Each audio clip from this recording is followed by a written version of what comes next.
MP में धीमी पड़ी संक्रमण की रफ्तार। 24 घंटे में 1078 नए संक्रमित मरीज मिले। 4120 लोग कोरोना से ठीक हुए। 24 घंटे में 45 लोगों की मौत हुई। छत्तीसगढ़ में धीमी पड़ी कोरोना की रफ्तार। 24 घंटे में मिले 1886 संक्रमित मरीज। 3620 लोग कोरोना से ठीक हुए। 24 घंटे में 29 लोगों की मौत। राजगढ़ में कोरोना से हुई मृत्यु पर शिक्षक साथियों ने दीप जलाकर दी श्रद्धांजलि।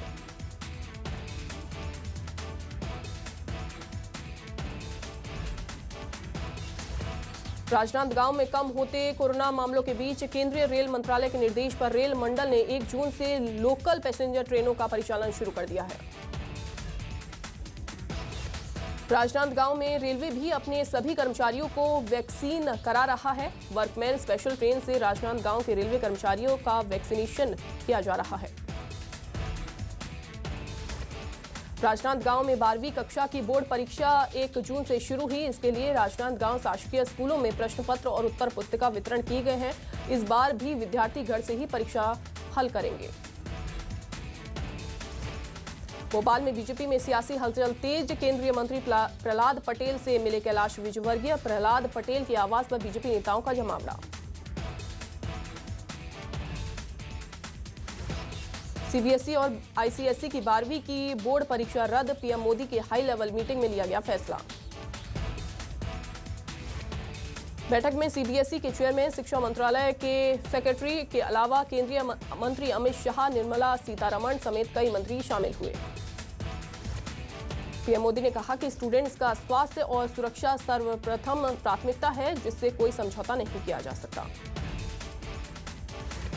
पीएम मोदी ने कहा कि एग्जाम को लेकर स्टूडेंट्स, पेरेंट्स और टीचर्स में जो तनाव की स्थिति उत्पन्न हो गई है, उसे खत्म करना चाहिए। सूत्रों के मुताबिक छात्रों को प्रमोट करने के लिए इंटरनल असेसमेंट, प्रैक्टिकल या एवरेज मार्किंग के आधार पर फॉर्मूला तय किया जाएगा। केंद्र की 12वीं बोर्ड परीक्षा के रद्द करने के बाद आज राजस्थान सरकार भी राज्य बोर्ड की 12वीं की परीक्षा पर फैसला लेगी।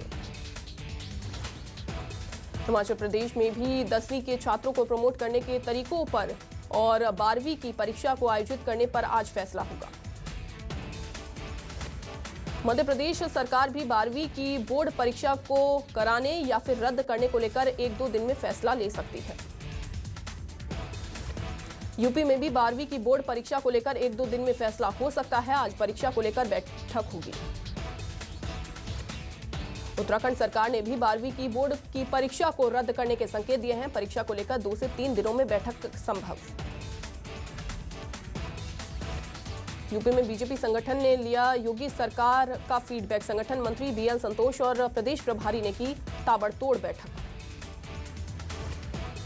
बीएल संतोष ने प्रदेश के दोनों डिप्टी सीएम से बंद कमरे में की अलग अलग बातचीत। कैबिनेट मंत्रियों से भी मुलाकात की।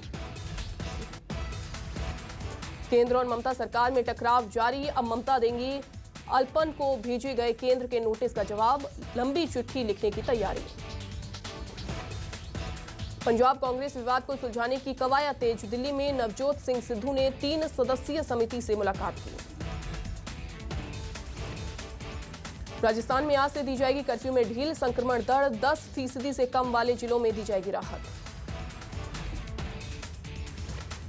राज्य के सभी सरकारी कार्यालय 25% क्षमता के साथ सुबह 9:30 बजे से 4 बजे तक खुलेंगे। प्राइवेट दफ्तर 2 बजे तक खुलेंगे।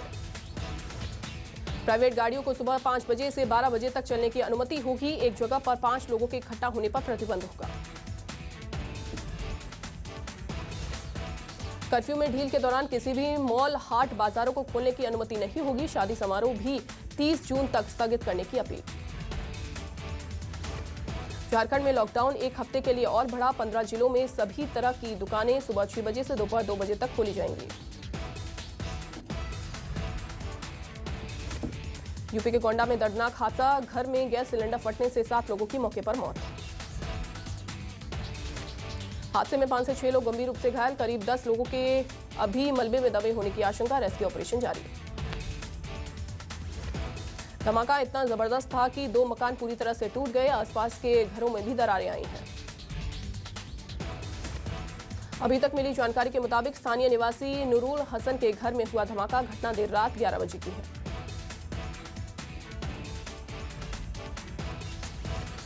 देश में अभी भी कोरोना की दहशत बरकरार। 24 घंटे में 1,27,000 नए केस, 2,795 लोगों की मौत।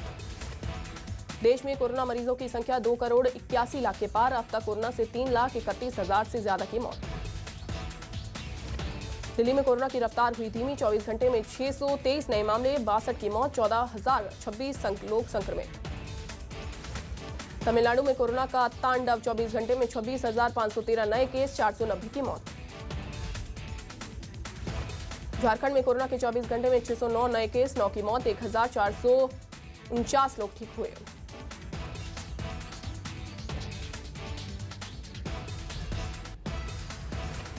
दिल्ली के मंगोलपुरी में युवक की हत्या का वीडियो सामने आया। चाकू से गोदकर उतारा था मौत के घाट। 21 मई को हुई थी युवक की हत्या। पुलिस ने कार्रवाई करते हुए 2 आरोपियों को गिरफ्तार किया। जानकारी के मुताबिक बदले की भावना से दिया गया था वारदात को अंजाम।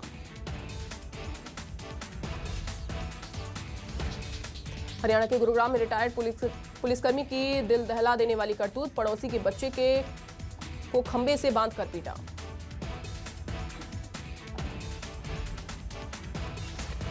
नाबालिग को बेरहमी से पीटने का वीडियो सोशल मीडिया पर हुआ वायरल। रिटायर्ड पुलिसकर्मी को गिरफ्तार किया गया।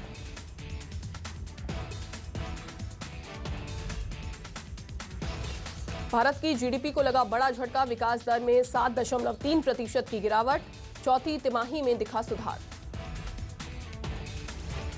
ईपीएफओ खाताधारकों के लिए बड़ी खबर। कोरोना की दूसरी लहर के चलते दूसरी बार निकाल पाएंगे कोविड एडवांस।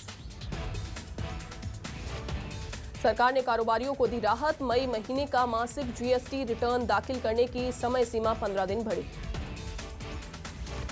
टीवीएस मोटर ने इराक में किया विस्तार। 2 नए वाहन करेगी पेश।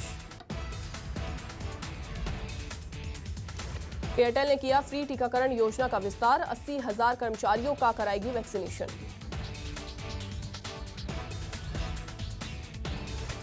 इंस्टाग्राम और फेसबुक के नए फीचर अब लाइक काउंट कर सकेंगे। हाइड और फीड कंटेंट भी कर पाएंगे फिल्टर। 1200 5G प्रोसेसर के साथ लॉन्च हुआ Realme X7 Max। Superfast charging के साथ मिलेगा 120 Hz का डिस्प्ले। BSNL ने पेश किए ब्रॉडबैंड प्लान। मिलेगा 1500 GB तक का डेटा और 300 Mbps की स्पीड। पेटीएम ने जारी किया अलर्ट। कैशबैक ऑफर वाला मैसेज फर्जी है। ग्राहकों को फर्जी वेबसाइट से कैशबैक देने का आता है मैसेज। ऑडियो चैट पर आधारित social networking app club house launch. 5 दिन के अंदर भारत में 2 लाख से ज्यादा डाउनलोड हुए। पाकिस्तान की खराब हालत पर प्रधानमंत्री इमरान खान को घेरेगा विपक्ष। 4 जुलाई से शुरू होगा आंदोलन। मेहुल चौकसी के वकील का दावा। एंटीगा से डोमिनिका तक का सफर एक सीक्रेट ऑपरेशन था।